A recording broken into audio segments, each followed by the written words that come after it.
This election has been very divisive in families, especially in between generations. Tensions can run high during the holidays, especially when politics are involved. We had this conversation.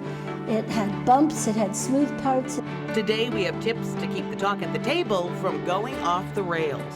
It's about family, it's about, hanging out with our kids and teaching them how to be thankful and not finding ways to argue. This is CBS News Bay Area with Elizabeth Cook. I'm Ann Makovec in for Liz, and holiday decorations these days are promising peace on earth and goodwill to all, but do those ideas really hold up when it comes to politics? Today we're getting some tips from a communications expert on what to do if your family's on different sides of the aisle.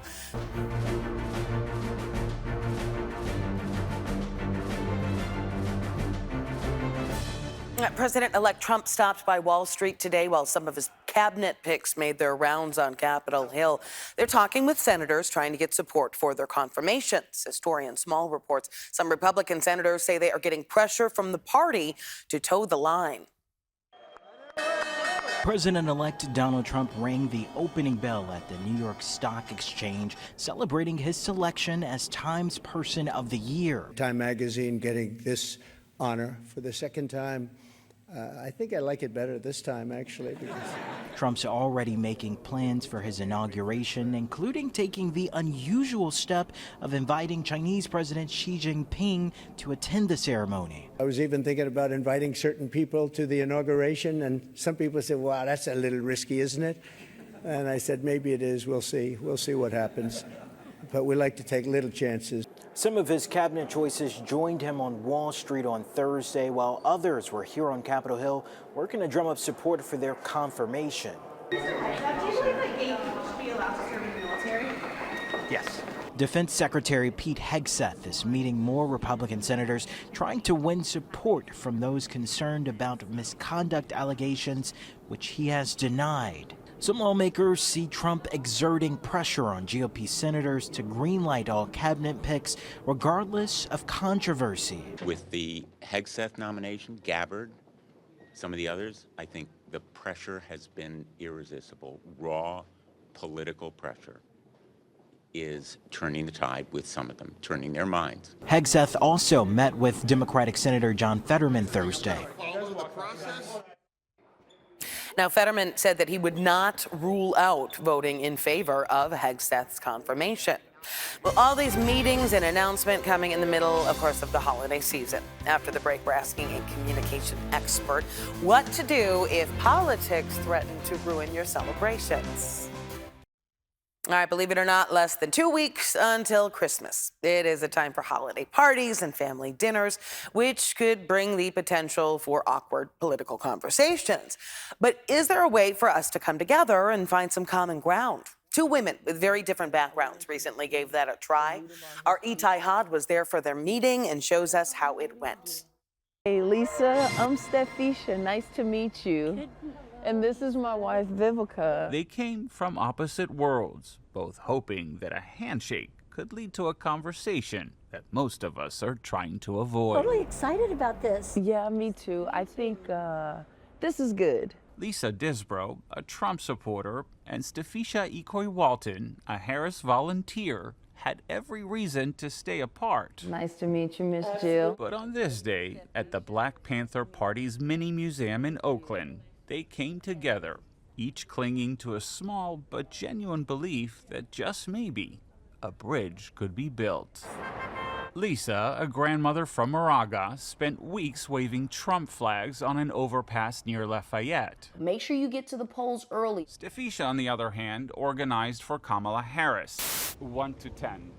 How bad are the stress levels? 12? Aside from appearing in a series of stories about the election, they had never crossed paths before, until Lisa reached out. I thought, let's go. Let's continue this. Stefisha agreed, suggesting they meet here at the museum. I wanted to meet you here because I wanted you to see the root of our history. It started well enough. So what about you? What do you do? But regardless of their good intentions, it quickly became clear this wasn't going to be easy. I don't think that the values espoused in the Trump administration is anti any racial group.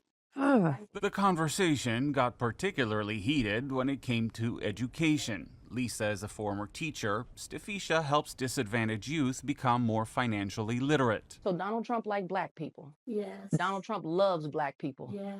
By the end, there was no bridge, just a deeper divide. I tried to listen to her in a more accepting, neutral, that's how you think, okay.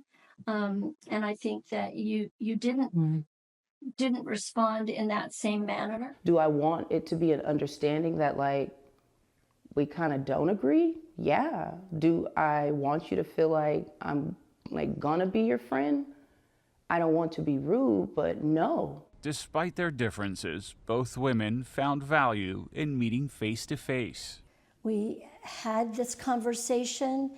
It had bumps, it had smooth parts, it had places of agreement. This is a conversation that I appreciate simply because it brings two opposing views to the table and lets us know that we can still walk away okay. Still far apart, but giving each other some measure of respect and a firm handshake. I super appreciate everybody's honesty there and openness. Itai tells us that Stefisha says she would recommend her friends and colleagues to hear Lisa's perspective and that it is valuable to see things from the other side. Well, joining me now is Amira Barger, communications professor with Cal State East Bay. Thanks for being here today. Thank you so much for having me. It's a pleasure. So obviously a lot of heightened emotions, leading up to and right after the election. Do you think that sort of things have calmed down a little bit? I don't think things have calmed down. No, I think there's still ongoing conversations and a lot of uncertainty. We haven't even gotten to the transition of power, right, with the new administration. And so there's uncertainty. And I think there are still very stark and vivid conversations happening among families, friends, and different communities. And when it comes to these conversations, a lot of people who supported President-elect Trump are feeling very emboldened right now, talking about him giving a mandate to America. How do you think that changes the conversation from, say, before the election? Oh, goodness. I think that there is absolutely an emboldenedness, and I think that it stokes fear in a lot of people who may believe differently, who voted differently in this moment. And so there are a lot of questions that are coming up, and a lot of questions that are going to come to our dinner tables and our holiday gatherings coming up in a few weeks here. And do you feel like maybe some people on the other side have felt sort of silenced by this emboldened nature of Trump supporters at this point? I do think so. And, in this moment, there are different strategies that we can lean into. I think in many instances, we have to, something I like to call change the question. So instead of aiming to win an argument or a conversation, is to ask, based on what I'm hearing from these perspectives, what aspects are maybe understandable, right? There are some people who voted as they did because of the price of gas or the price of groceries, because they have children to feed and families to care for. I'm a mother. As a mother and someone who, lives in California, those economic concerns, those are understandable. And it might open the door to a broader conversation about where people are coming from.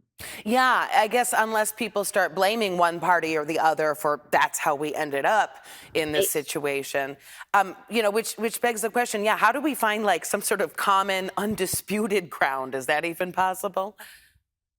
I think that, the nature of human beings is that we're always going to have varied and opposing, perspectives in these conversations. And what anyone can do best going into these holiday gatherings or difficult conversations in general outside of the holidays is to have a strategy, have a plan for how you'll engage, who you'll engage, and when it's best to disengage. Even with the two women we just saw in those conversations, I think there's an assumption that stepping away from relationships or having the nerve to let go is riddled with hostility. And in fact, I would say that it's not. It's a matter of putting up a boundary that protects your emotional safety and shows the love that you might have for yourself and for your community that you are protecting with your vote and with your actions and the choices in terms of the relationships that you continue to be in conversation with. Okay, so that's maybe a longer term decision. What about in the heat of the moment? You're there at a dinner table, a group of people.